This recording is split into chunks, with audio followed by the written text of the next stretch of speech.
In the 18th century, even at the time when Adam Smith was denouncing the savage injustice of the Europeans, the South, what are now called the South and the North, First and Third World, they were more or less identical in most objective measures.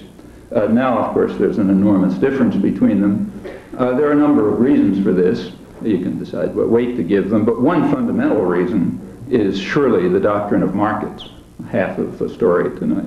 But the doctrine of markets, what's now called neoliberalism, but it's the way it was used in its really existing form. That's not the doctrine, but the reality. The really existing form of markets, and that remains true today, is a double-edged doctrine. It's market discipline for the poor, but plenty of protection and public subsidy for the rich. And that's about as close as to universality, close to a law as history provides. The market discipline for the poor, new term for it is tough love, because it's so good for them. But if you go back to, say, David Ricardo, he didn't use the phrase tough love, but he also explained that it's good for the poor. You harm the poor by helping them, and what's more, he proved that with the certainty of the laws of gravitation, he informed us. But of course, you help the rich by protecting them. That was the other side, which you didn't talk about. So Indian industry was being destroyed at that time by force and by high protectionist tariffs, while British industry was being developed. And in fact, England had 150 years of harsh protectionism before it ever considered the idea of allowing free markets, figuring it was so far ahead it could win for a while. That's, as I say, very close to a law of history. We're seeing it right now in Washington, so I'm not talking about past history, dramatically, in fact.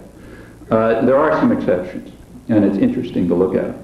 The major exception, there's one part of the South that did develop, namely Japan, which happens to be, doubtless by accident, the one part of the South that resisted the European invasion and was there with some of its colonies in tow, and was therefore able to use the very same policies of state intervention in the economy and public subsidy and so on that invariably played a central role in the development of all the advanced countries of the North.